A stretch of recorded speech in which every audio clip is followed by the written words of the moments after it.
O 42º andar respirava o silêncio da madrugada, quebrado apenas pelo zumbido surdo das luzes da cidade que se infiltravam pelas janelas panorâmicas.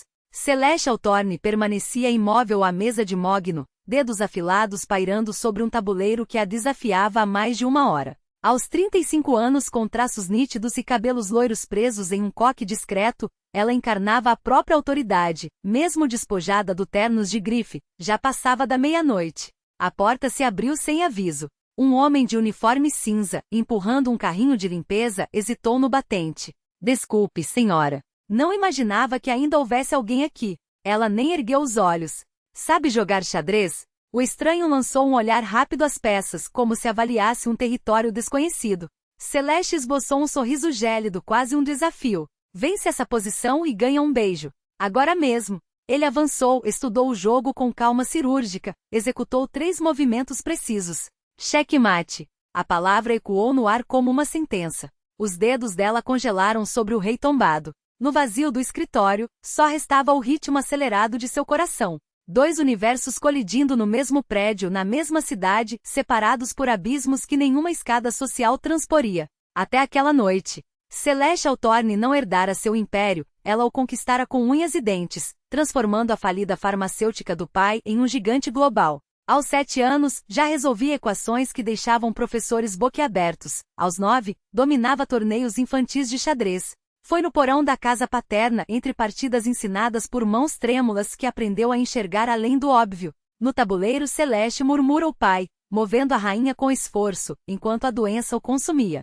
Ele partiu quando ela tinha 23 anos, deixando para trás uma filha órfã de rumo. O luto se transformou em combustível. Expandiu negócios para 12 países, esmagou aquisições hostis, reduziu concorrentes a notas de rodapé. A imprensa a chamava de implacável. Ela chamava de instinto de sobrevivência. Os homens passavam por sua vida como peões descuidados. Encantavam-se com seu sobrenome, seu apartamento na cobertura, seu currículo impecável. Nenhum se encantava por ela. Parou de tentar. Cada relacionamento terminava igual, com desculpas esfarrapadas e a sensação amarga de que, mais uma vez, não fora suficiente. O último, Marcos, um capitalista de risco que lhe ofereceu um anel em um jantar beneficente, abandonou-a 3 semanas depois por alguém mais acessível, mais quente. Palavras dele. Na época riu. Chorou depois, sozinha no banheiro, enquanto a máscara escorria pelo rosto. Desde então, só enfrentava o tabuleiro nas madrugadas, contra problemas que não mentiam nem julgaram. Era o único jogo que não conseguia dominar por completo, e isso a aterrorizava e fascinava em igual medida. Seu conjunto era uma relíquia, peças esculpidas em olmo dos Cárpatos, herdadas do escritório paterno. Em noites de insônia, revisitava partidas antigas, buscando o lance que nunca viu, aquele que poderia tê-lo salvado, que poderia tê-la salvado, que provaria que sob a armadura de aço, ainda havia algo além de estratégia e frio cálculo. Convenceu-se de que não precisava de ninguém. A mentira funcionou, até aquela noite. 6 andares abaixo, nos corredores de serviço, Liam Carter iniciava mais um turno noturno. Aos 39 anos, alto e de feições discretas, daquelas que só chamam atenção quando se precisa de ajuda, vestia o uniforme sem vergonha.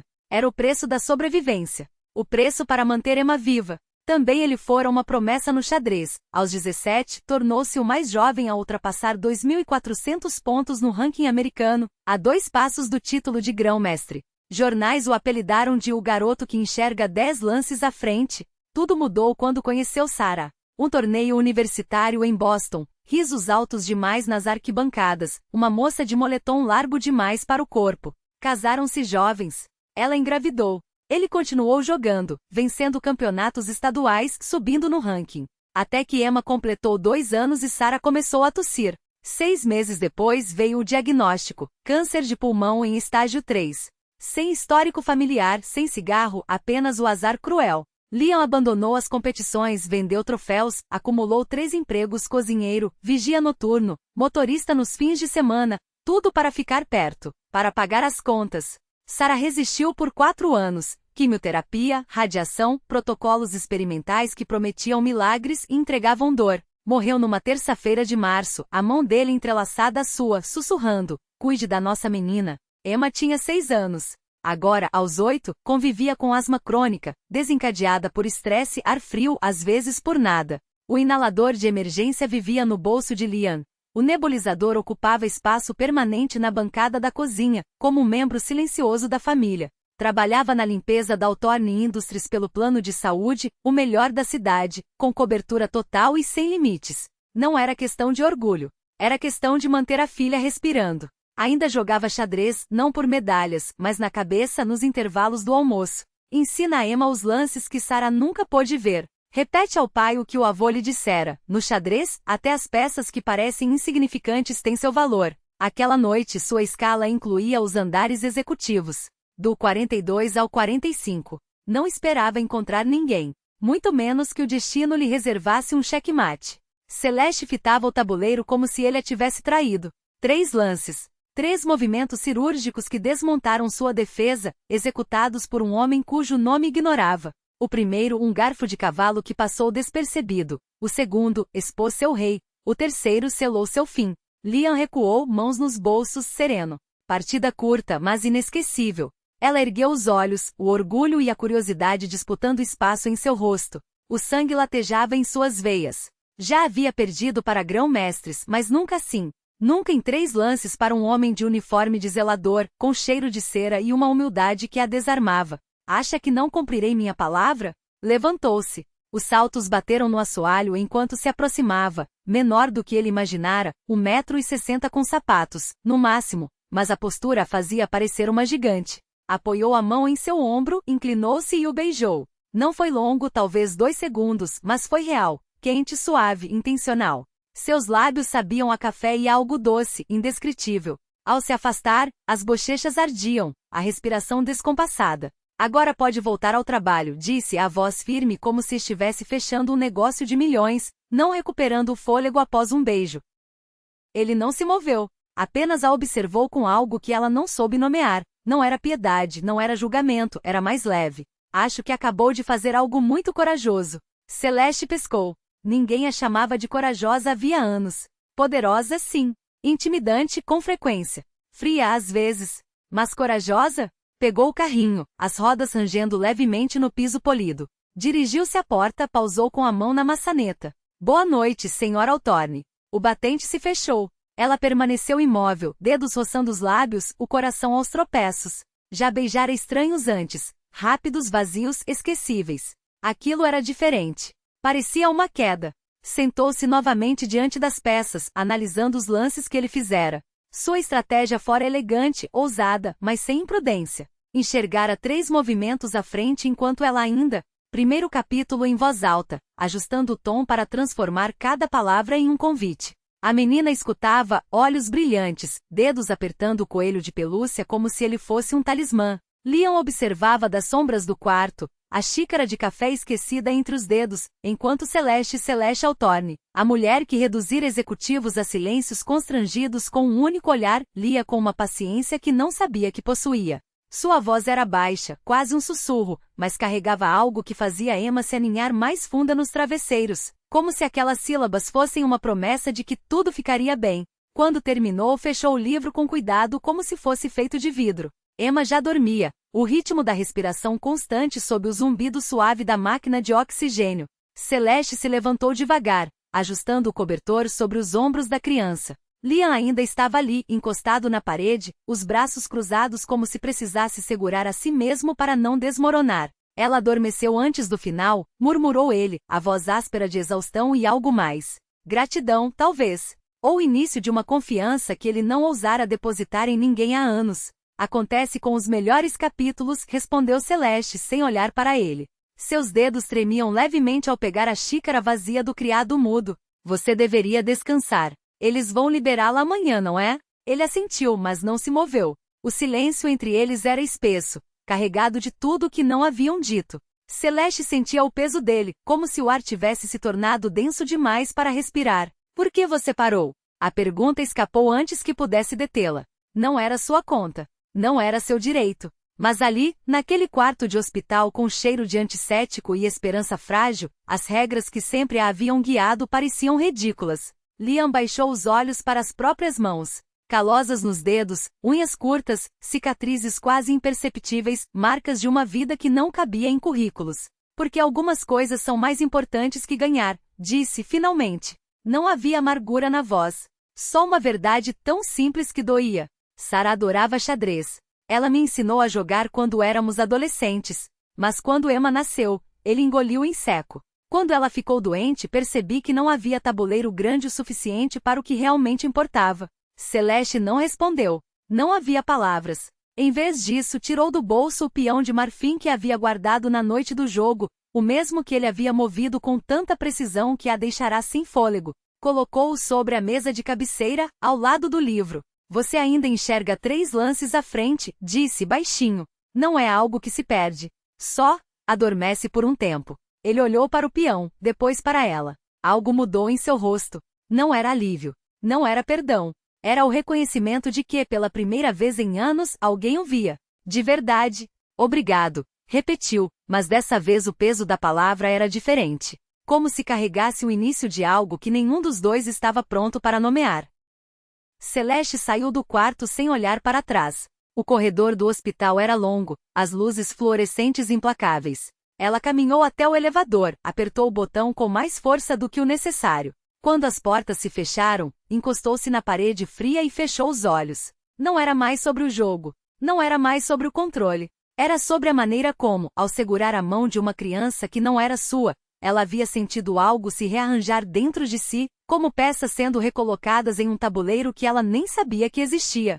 E pela primeira vez em muito tempo, Celeste Hawthorne teve medo. Não do fracasso. Não da perda. Mas da possibilidade assustadora de que, depois de uma vida inteira jogando para vencer, ela pudesse querer aprender a jogar por algo mais. Celeste olhou para a tela do celular, onde o saldo de sua conta bancária brilhava como uma acusação. Números que até então haviam sido apenas armas em seu arsenal, agora pareciam ridículos, obscenos, diante daquilo. Ela se levantou. Não foi ao caixa eletrônico.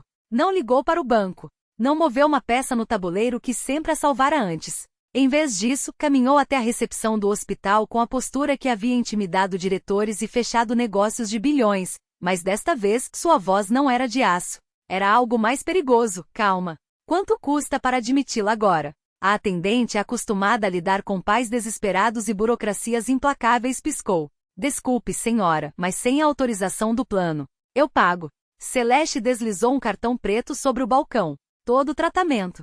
Quanto for. Sem limites. O silêncio que se seguiu foi o tipo que precede uma tempestade. A atendente olhou para o cartão, depois para Celeste, depois para Liam, que ainda estava paralisado, como se não conseguisse processar que o mundo havia, de repente, parado de girar contra ele. Mas a senhora não é a mãe dela? Celeste completou secamente. Não.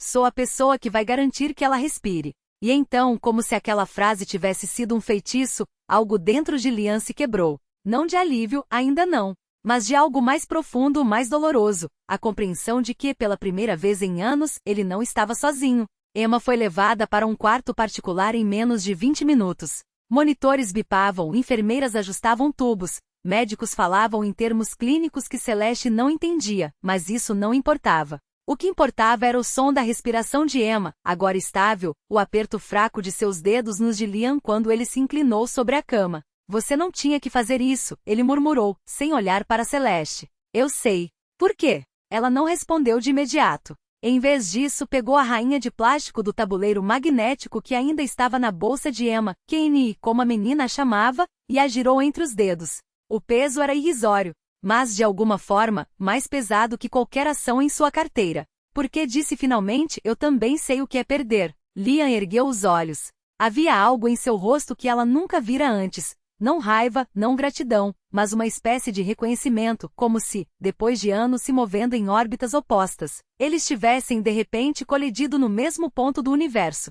Celeste? Não. Ela balançou a cabeça. Não me agradeça. Não me deva nada. Só, deixe-me ficar. E assim, enquanto a cidade lá fora continuava seu ritmo implacável, enquanto os comentários na internet se multiplicavam como um vírus, enquanto o conselho da Hawthorne Corp se preparava para crucificá-la, Celeste Hawthorne sentou-se na cadeira dura ao lado da cama de hospital, seguiu o ritmo lento da respiração de Emma e, pela primeira vez em décadas, não pensou em vencer. Pensou apenas em não perder aquilo.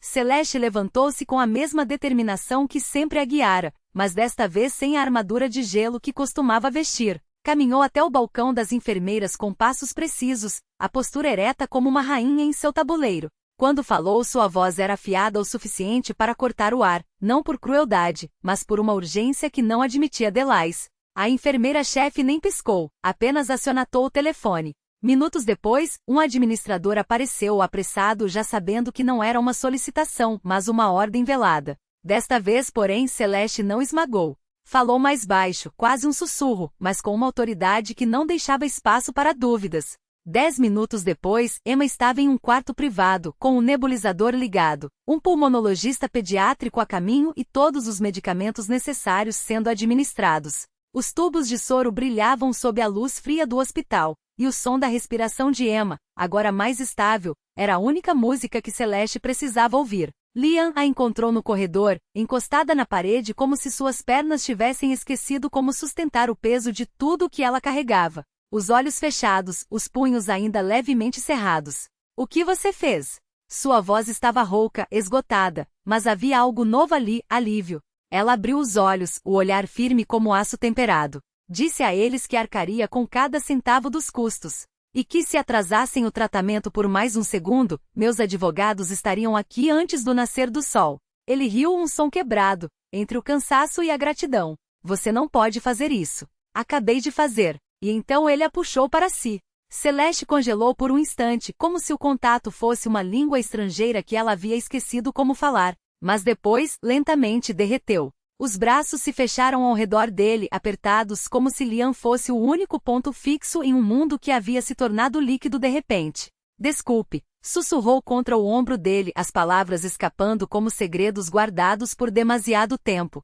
Por tudo. Por não te ver. Por ter medo. Por te acusar. Por cada coisa estúpida e orgulhosa que eu disse. Medo de quê? Ele afastou-se apenas o suficiente para olhá-la, realmente olhá-la, como se estivesse decifrando o enigma que finalmente fazia sentido. De precisar de alguém. Sua voz tremia, quase imperceptível. De ser fraca. De me importar mais do que deveria. Os dedos de Liam roçaram seu rosto, como se estivessem traçando as rachaduras em uma máscara que ela usará por anos. Eu também preciso de você, disse ele, simples assim. O sol começou a nascer, pintando as janelas do hospital com tons de rosa e dourado. Emma estabilizou. Eles se sentaram lado a lado em cadeiras de plástico, os ombros se tocando, o café ruim do hospital queimando suas línguas, mas nenhum dos dois se importou. Celeste percebeu algo então, tão claro quanto o céu se abrindo após uma tempestade. Ela não estava mais com medo. 4 dias depois, quando Emma voltou para casa, Celeste já estava lá. Não como uma visita, não como a CEO distante que mandava flores e cartões por assistentes, mas como alguém que havia ficado. Que trouxera comida, que lera histórias em voz baixa enquanto Emma cochilava, que ajudara com os remédios e aprenderá o ritmo daqueles pequenos pulmões se recuperando. Era absurdo, doméstico perfeito. Emma arrastou a cadeira até a mesa da cozinha, onde Celeste havia montado um tabuleiro de xadrez. Senhora Celeste perguntou, movendo um peão com uma seriedade que fazia seus dedos pequenos parecerem os de uma estrategista nata. A senhora sempre ganha quando joga xadrez? Celeste sentou-se à sua frente, estudando o tabuleiro como se fosse a primeira vez que o via. Costumava achar que tinha que ganhar. Seu dedo pairou sobre o cavalo. Mas você não gosta disso, não é? Ganhar? Emma franziu o senho, movendo seu cavalo em um ângulo inesperado. Quem disse? Eu não gosto é quando o papai joga e sorri, mesmo quando perde. Celeste olhou para Liam, que fingia não ouvir enquanto queimava levemente as bordas dos sanduíches de queijo na frigideira. Seus ombros estavam tensos, como se cada palavra da filha fosse uma agulha perfurando algo que ele guardava há muito tempo. Você não sorri quando ganha, continuou Emma, movendo outra peça. Fica triste. O ar ficou pesado. Celeste sentiu a garganta apertar. Ela avançou seu cavalo deliberadamente, deixando a rainha exposta, um movimento que em qualquer outro jogo seria impensável. Você está certa, admitiu, a voz grossa. Essa é a melhor parte. Eles jogaram até o cheiro de queimado invadir a cozinha, até Liam desligar o fogo e se juntar a eles, rindo enquanto Emma explicava, com a sabedoria de uma criança que entende coisas que os adultos demoram décadas para aprender, que o jogo não era sobre vencer. Era sobre a história que se criava a cada movimento, sobre as possibilidades que ainda não haviam sido esmagadas pelo checkmate. Mais tarde, quando Emma adormeceu no sofá, enrolada em um cobertor com Kenny, o coelho, aninhado ao seu lado, Celeste e Liam subiram até a escada de incêndio.